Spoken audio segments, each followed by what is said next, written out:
Olá, o programa 40 Minutos está no ar, aqui pela sua Foz TV. Hoje entrevistando o engenheiro civil Luciano Andrei Schadler. O tema da entrevista de hoje será sobre violência e criminalidade. Luciano é engenheiro civil, terceiranista do curso de Direito e está concluindo um trabalho editorial que trata exclusivamente sobre violência. Luciano, seja bem-vindo ao 40 Minutos. Obrigado. É uma honra para mim estar aqui. Existem várias teorias sobre criminalidade e violência. Eu acredito que cada pessoa que está assistindo, ela tem a sua opinião formada de acordo com o que ela vivencia no dia a dia, né? E o que ela vê.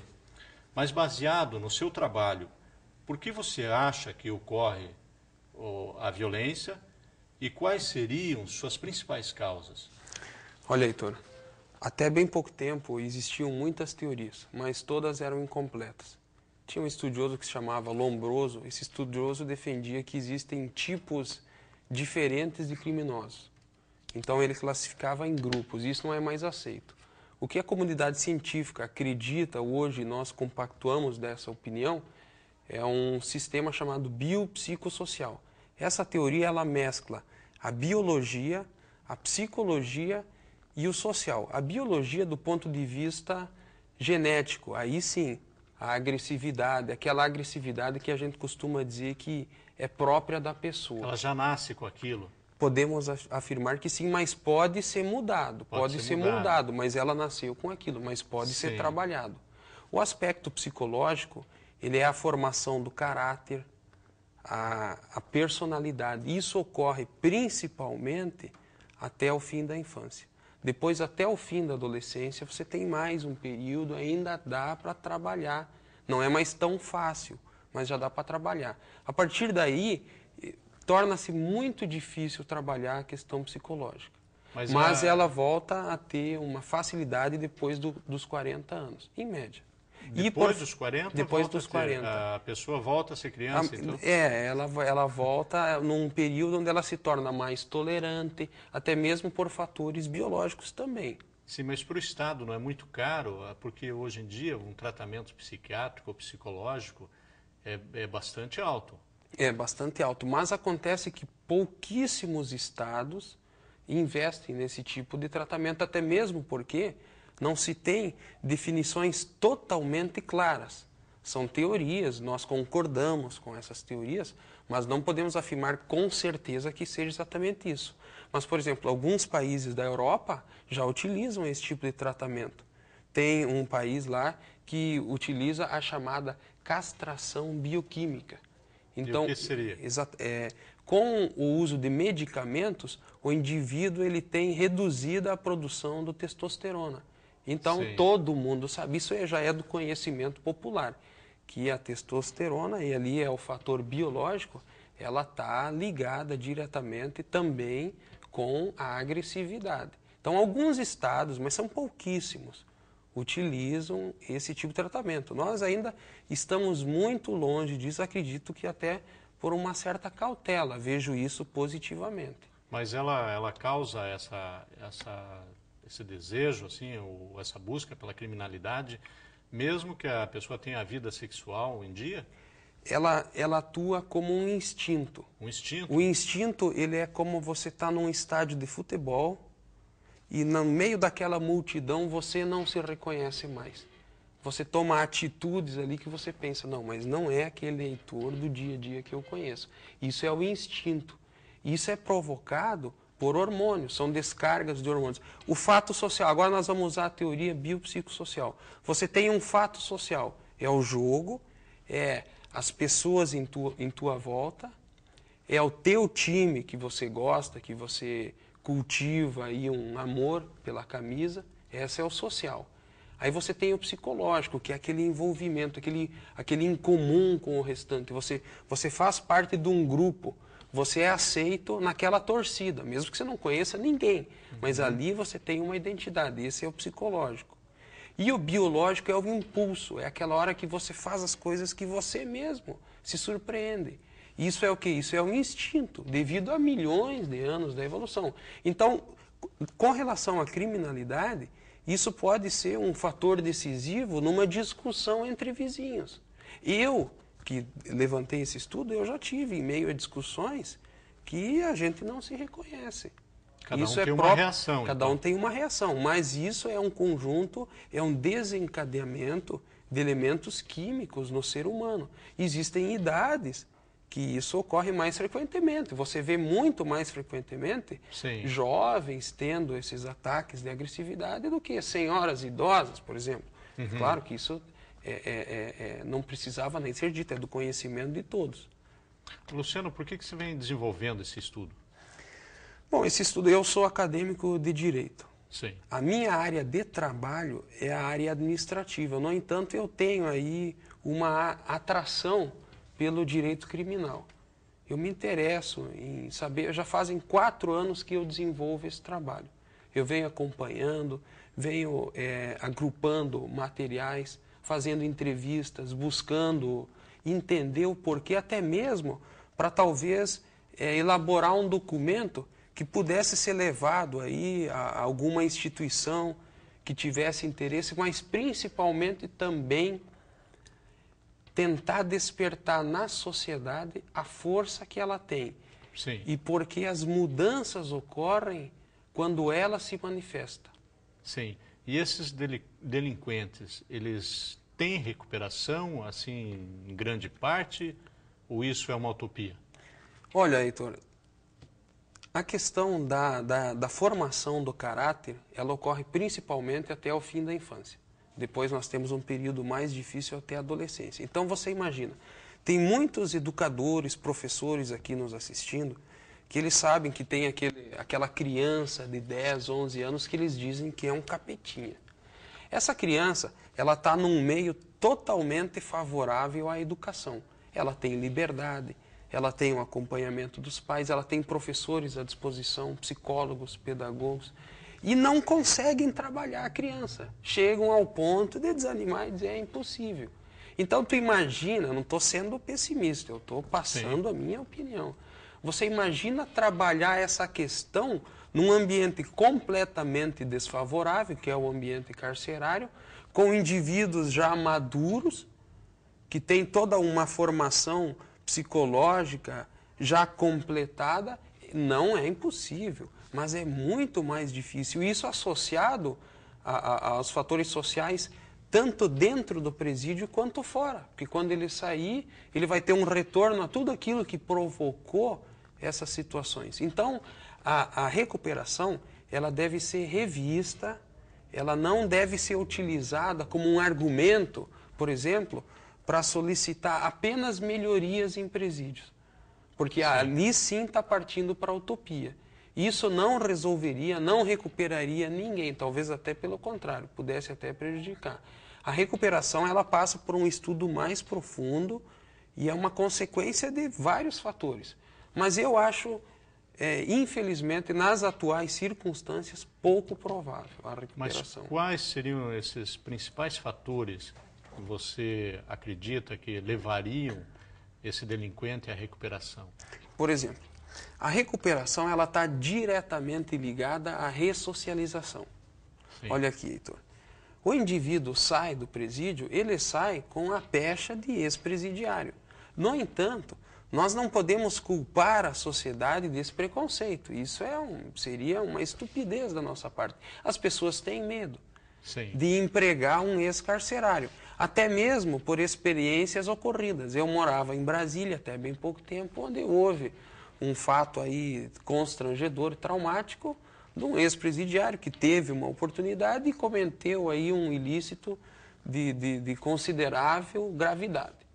Então, esse é um fator. O outro fator é que existe um exército de desempregados formado por pessoas muitas vezes com o nome limpo, pessoas que tentaram manter atividades lícitas durante toda a sua vida e que vão competir com o ex-presidiário. A sociedade se recusa a dar oportunidade para o ex-presidiário.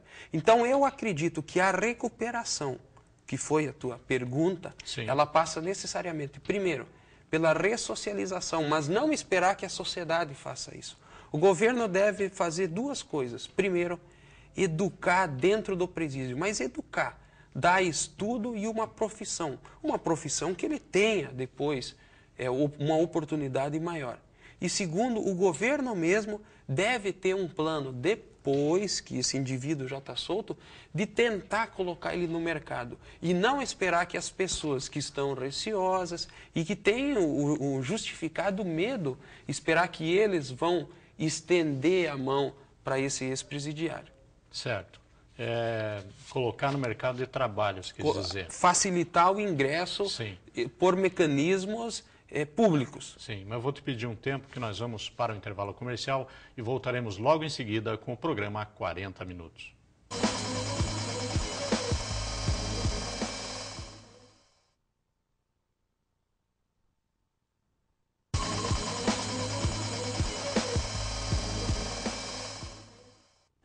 O programa 40 Minutos está de volta agora com seu segundo bloco, hoje entrevistando o engenheiro civil Luciano Andrei Schadler. Luciano, nós estávamos falando sobre de quem é a culpa da criminalidade. Nós podemos dizer que a sociedade não tem culpa, que nem você falou, declarou. Mas o Estado tem sua parcela de culpa, talvez por não gerar emprego e dignidade às famílias? Ou eu estaria fazendo apologia ao crime, colocando isso? Eu acho que todos têm parcelas de culpa. O indivíduo criminoso tem a parcela de culpa dele, porque todos nós somos potenciais criminosos. Foi apreendido aqui em Foz do Iguaçu, se não foi essa semana, foi esses dias agora, 6 quilos de cocaína. Isso é vendido, cabe numa mochilinha desse tamanho, é vendido a R$100 mil ao traficante. O traficante revende a R$500 mil. Então isso corrompe não pessoas sem formação, corrompe pessoas inteligentes, pessoas bem educadas, pessoas que passaram até mesmo por seminários e escolas com boa formação. O lucro é alto. O lucro é muito alto. Então, mas ali é o livre-arbítrio da pessoa. Então ali não tem a sociedade, não tem nada a ver com isso, nem o Estado, nem a família. Mas daí, então, essa é a culpa da pessoa. A parcela da família também é muito complicado, porque cada célula familiar é uma célula. Muitas vezes a minha célula familiar não tem a permissão para dar opinião na tua célula familiar. Então nós também podemos dizer que é uma culpa pequena. Existe parcela, mas é uma culpa pequena da família. Com relação à sociedade, ela tem a culpa, no meu ponto de vista, não de produzir criminoso, a sociedade não quer produzir criminoso. Quando se fala isso, que é culpa da sociedade, é mentira. Não é verdade. A sociedade tem culpa, a culpa da omissão de promover melhoria, não promover cobranças. Cobranças, isso, movimentos. Exatamente. Mas veja o caso do coitadinho do menino, João Hélio, que foi vítima aí de um crime terrível no Rio de Janeiro. A mobilização, não precisou passeata, não precisou nada. A indignação e a mobilização do povo brasileiro fez com que o Congresso Nacional, que é por onde passarão todas e quaisquer iniciativas para trabalhar contra a criminalidade, é uma via obrigatória, o Congresso Nacional. Ele se mobilizou. Eu, que sou um crítico ferrenho às atividades do Congresso, do nosso parlamento, eu me orgulhei deles. Trabalharam final de semana para tentar atender a indignação popular. É essa força que a sociedade não percebeu ainda que ela tem. Porque daí, por um outro lado, ela, como diz a sabedoria popular, que o brasileiro tem memória curta, ela abandonou. Hoje o Congresso está sozinho. A sociedade não toca mais nesse assunto, toca, mas não da forma que ela iniciou o debate, e o governo se veio sozinho. O Congresso agora se mobilizou. Se mobilizou quando foi cobrado pela sociedade. E ela não despertou ainda para que ela pode tornar essa mobilização permanente. Mas muitas vezes precisa acontecer uma tragédia, ou surgir mártires para que haja uma mobilização. Exatamente. São parlamentares. São esferas de tolerância. Sim. A sociedade tolera até um determinado ponto, de repente um fato ocorre, se rompe essa esfera e aí ela toma uma iniciativa, mas dura pouco. Sim. Ela logo volta a um estado de conforto, de aceitação, de omissão e tudo reflete em função disso. Eu estava pensando justamente nisso, esses dias, não sei se você assistiu, a torcida do Corinthians tentando, se mobilizando por causa de problemas no clube. Por que não fazem isso com o país? Exatamente, essa é a questão. Esse é o ponto X. Quando as pessoas querem, agora, a sociedade ela tem que ter um roteirinho também, não pode sair por aí fazendo bandalheira. Eu acredito que o roteiro da sociedade seja o seguinte: primeiro, ela tem que aprofundar o assunto que ela está discutindo. Ela tem que promover núcleos de estudo, tem que se inteirar um pouquinho. Segundo, ela tem que elaborar um documento com pedidos objetivos. Eu acho que um erro da sociedade é quando ela parte para o pedido subjetivo. Por exemplo, se nós sairmos à rua pedindo paz, pouco adiantará. Nós precisamos apontar os artigos do Código Penal que nós queremos que sejam alterados, baseado, sim, em cima de uma metodologia de estudo. Por exemplo, um problema que está muito ligado à criminalidade, à corrupção. Mas o que se fez até hoje, Heitor? Sabe o quê? As pessoas pedem o fim da corrupção, mas isso é muito subjetivo. Eles esperam, talvez, que os corruptos se conscientizem de que aquele dinheiro vai faltar para merenda escolar. O corrupto sabe que aquele dinheiro vai faltar, mas isso é pouco. As pessoas... Agora, você já viu, Heitor, por exemplo, alguém exigir uma alteração na lei de licitações, que é o mecanismo que permite, vamos dizer, 90% da corrupção no Brasil? Você já viu um político dizer, não, nós vamos alterar a lei das licitações para combater? Não, eles vêm com aquela conversa subjetiva de que tem que combater a corrupção. Mas como? Conscientizando? Quer dizer, essa subjetividade, ele não traz nada de positivo. Então, a sociedade, o caminho dela passa pelo legislativo obrigatoriamente. Sim. É uma via necessária e imprescindível. Mas daí ela tem que ter aprofundado o assunto que ela quer cobrar e ela tem que ser objetiva, ela tem que dizer, vamos fazer isso aqui. Aí basta exercer o papel da fiscalização. Mas se a nossa sociedade, se não acha ela muito apática, ela não sai atrás dos seus interesses, a não ser quando surjam líderes que mobilizem isso. E, pelo jeito, o país está carente de líderes. Isso é verdade. A nossa história, ela mostrou e tem mostrado exatamente isso que você colocou. Mas eu vejo grandes mudanças, viu, Heitor? Eu estou até animado, tanto nesse assunto com relação a combate à criminalidade. De 20 anos para cá, nós tivemos muitos avanços. Está vendo uma a sociedade está assim, numa escala geométrica. Certo. Uma progressão geométrica, ela está evoluindo bastante rapidamente. Eu acredito que vamos ter muitas melhorias no que depender aí dessa cobrança que tem como origem, tem como início a cobrança popular, a mobilização social. Luciano, sempre que você fala em criminalidade, a grande parte da população fala em pena de morte. Você é a favor da pena de morte? Veja bem, Heitor, a pena de morte que se comenta nas rodas por aí é a pena de morte institucionalizada. Nós temos, Heitor, 120 mil homicídios por ano no Brasil. Provavelmente eu serei aqui bem razoável. Vou jogar por baixo, como se diz. Vamos supor que 40% dessas pessoas vítimas dos homicídios sejam aí delinquentes. Sim. Então nós já temos essa pena de morte. Agora, se ela for institucionalizada, se ela for instituída no Brasil, eu acredito que no máximo aí ela vai executar uns 4 bandidos por ano.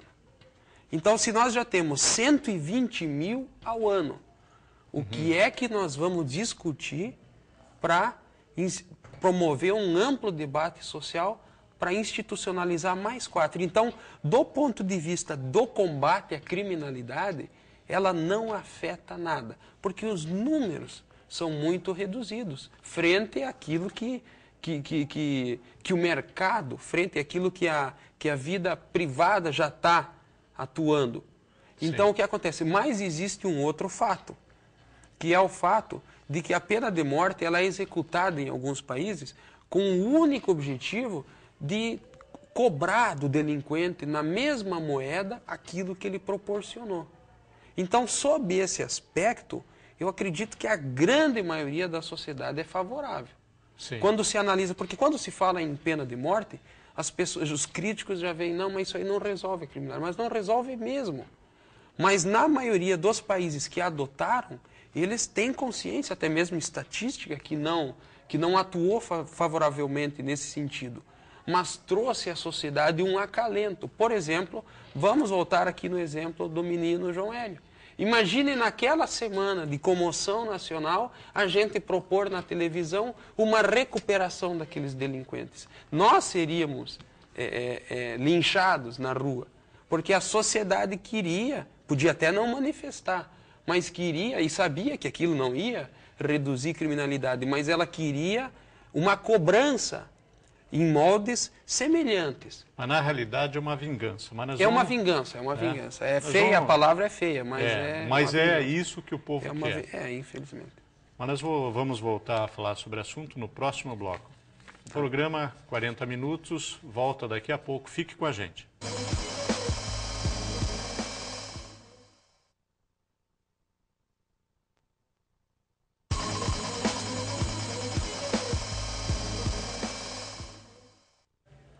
O programa 40 Minutos está de volta agora com seu terceiro e último bloco, hoje entrevistando o engenheiro civil Luciano Andrei Schadler. Luciano, sobre a pena de morte, o que você acha, num Estado essencialmente corrupto, você dá poder aos dirigentes, tá? Que de uma certa forma, quando se cria a pena de morte, esse Estado ele tem controle sobre a vida das pessoas. Imagine nas questões políticas, o que poderia acontecer na sua opinião? Seria desastroso, com certeza. Aliás, veja bem, Heitor, o Brasil já teve pena de morte. Dom Pedro I mandou para a forca um indivíduo que era inocente. Depois apareceu o verdadeiro culpado, ele, de tanto constrangimento, decidiu abolir. Mas hoje os estados que aplicam a pena de morte, existem aqueles estados que não têm uma justiça forte, que não têm uma sociedade ativa, então é muito perigoso. Exatamente o que estava implícito na tua pergunta. Eles mandam para a forca, digamos assim, indivíduos de quem eles não gostam. Não seria o caso, eu não estou defendendo a pena de morte, claro. Não seria o caso do Brasil hoje, onde você acredita que teria passado por todo um processo judicial, investigação. Nós temos mecanismos, instrumentos tecnológicos para se ter uma comprovação ou não de determinado ilícito. Além do mais, para os crimes de pena de morte, geralmente o próprio réu ele é confesso. Então são crimes onde não tem margem. Acredito que hoje, se fosse implantada no Brasil, ela seria nesses moldes. Mas não concordo e não recomendo a implantação da pena de morte no Brasil. É igual nos Estados Unidos, existem alguns estados que a pena de morte existe há algum tempo. E já foi mostrado que houve muitos erros também, Sim, que nem você falou. Exatamente. Né? Erros que depois não tem recuperação. Quem paga, quem devolve a vida para o indivíduo? Claro, exatamente. Fica esse problema aí. Não teria sentido, né, ter um risco tão grande não teria. Com a população. Eu acho bem melhor trabalhar outros fatores onde nós temos mais possibilidade de acerto. Alguns países conseguiram, você tem conhecimento, que resolveram esse problema? Nenhum país resolveu, Heitor. Sim. Mas os Estados Unidos teve uma experiência fabulosa, fantástica, maravilhosa, que o prefeito de Nova York, o ex-prefeito de Nova York, Rudolph Giuliani, ele implantou um programa chamado Projeto Tolerância Zero. Foi tão bom que ele hoje é candidato a presidente da República. Quase que basicamente sustentado por essa plataforma da segurança pública. Tolerância zero? Tolerância zero. Como funciona baseado numa teoria de dois americanos, um psicólogo e um criminologista, Wilson e Kelling. Eles escreveram uma teoria chamada teoria da janela quebrada, que nós, no Brasil, nós temos uma teoria parecida. É a teoria do banheiro limpo. Se você entra num banheiro que está limpo e bem cuidado, existe a tendência de você continuar a manter ele daquele jeito. Agora, a partir do momento que ele começa a perder aquele status de limpo, a segregação dele é muito rápida. E aí se instaura a nível social o caos e a desordem. Então, a tolerância zero, ele combatia os pequenos ilícitos. Vou dar um exemplo aqui. O metrô de Nova York, 70% dos usuários já não pagavam mais ingresso, pulavam a roleta. O prefeito colocou policiais à paisana que prendiam essas pessoas, levavam para a delegacia. Lá era instaurado um inquérito e cobrado algo bem baixo, como se fosse R$2, R$3 no Brasil. Mas e resolvia? Não, daí ele não podia pagar ali, ele pagava. Só que daí a maioria não pagava, alegando, não, isso aqui não vai dar nada, R$2, R$3. Aí a polícia ia lá e prendia esse indivíduo, ele ia preso. Eles queriam mostrar que era inibindo os pequenos atos de desordem que eles conseguiriam extrapolar isso para coisas maiores. E Nova York se tornou uma das cidades mais tranquilas dos Estados Unidos e era a cidade mais violenta do mundo, Heitor. Uma outra coisa boa que eles fizeram foi o policial comunitário. O policial tinha que morar no bairro. Aí ele se entrosava com a comunidade, ele fazia parte, ele fazia amigos, ele passava a conhecer como funcionava o bairro, como eram as pessoas daquele bairro. E outra coisa interessante, olha só, as rondas eram a pé, não tinha mais ronda motorizada. Os policiais faziam as rondas a pé. Mas e no caso do marginal que praticava o crime com o carro, eles tinham uma maneira Não, de... claro, eles tinham também a ronda motorizada, mas nesse programa, e porque existia... Eram dois tipos. Sim, esse programa Tolerância Zero, que inibia esses pequenos atos de vandalismo, o policiamento era feito a pé. Exatamente porque esse tipo de criminoso que quer pichar um muro, que quer destruir o vândalo, que quer fazer aquele furto, aquele roubo, ele atua, a viatura não intimida ele. Porque a viatura, ele sabe que ela vai passar uma ou duas vezes. É uma ali, referência, talvez. ele vê para onde se Não, desloca. lógico, ele saiu dali, ele pratica o ilícito. E o policial, tanto a presença dele aí, tranquiliza muito mais a comunidade. Eu quero invocar aqui um caso que aconteceu em Cascavel, que foi transmitido pela mídia local, aí, se não me engano, umas 2 semanas atrás.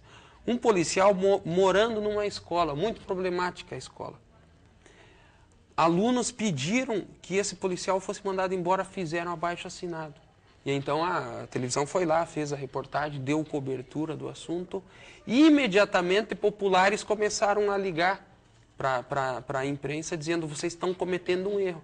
Ele é um ótimo policial e essas pessoas que estão pedindo aí a retirada dele são marginais, segundo a população. São marginais que estão descontentes pelo fato dele acabar com os grupinhos, com os pontinhos de droga. Então a população viu a vantagem de ter um policial ali na comunidade como um morador. Certo. E esse foi um dos pontos de sustentação, uma das plataformas do Tolerância Zero, que deve ser copiado, não exatamente, porque nós temos outra realidade, mas que com certeza tem muita coisa de boa para a gente poder aplicar aqui na nossa situação. Se implantasse no Brasil, você acha que ia... Mas com certeza, absoluta. Sim. Em qualquer lugar do mundo, agora, adaptando as condições locais de cada região. Cada caso é um caso, né? É um caso, a cultura é outra. Com certeza. E também o estudo do pessoal é outro. Mas nós estamos, infelizmente, chegando ao final do programa. Se gostaria de falar alguma coisa para encerrar, fique à vontade. Bom, eu gostaria de solicitar ao governador Requião, já que hoje está na moda aí, fazer pedidos aos governadores, que ele seguisse o exemplo do governador do Rio de Janeiro, Cabral, e pedisse ao presidente da República a liberação do exército aqui da Tríplice Fronteira para atuar na ajuda, o combate contra a criminalidade. Eu acho que não vai ser um serviço investigativo, é um serviço de apoio à polícia, um apoio logístico, um apoio operacional, um apoio de recursos humanos. Esse pedido não vai ser negado, porque ele já foi concedido ao governador carioca. Então, com certeza, o Requião prometeu que transformaria Foz do Iguaçu na cidade mais tranquila do Brasil. Está aí a hora e a oportunidade de ele concretizar essa promessa, ele transformar isso numa realização. Exatamente, Luciano. Quando o governador foi candidato, ele prometeu que Foz do Iguaçu seria a cidade mais segura do Brasil, inclusive mais segura do que o Rio de Janeiro. Mas agradeço sua participação em nosso programa. E o programa 40 Minutos... Eu é que agradeço, Heitor. Muito obrigado. Obrigado você. O programa 40 Minutos termina aqui. Obrigado pela teleaudiência e um teleabraço para você.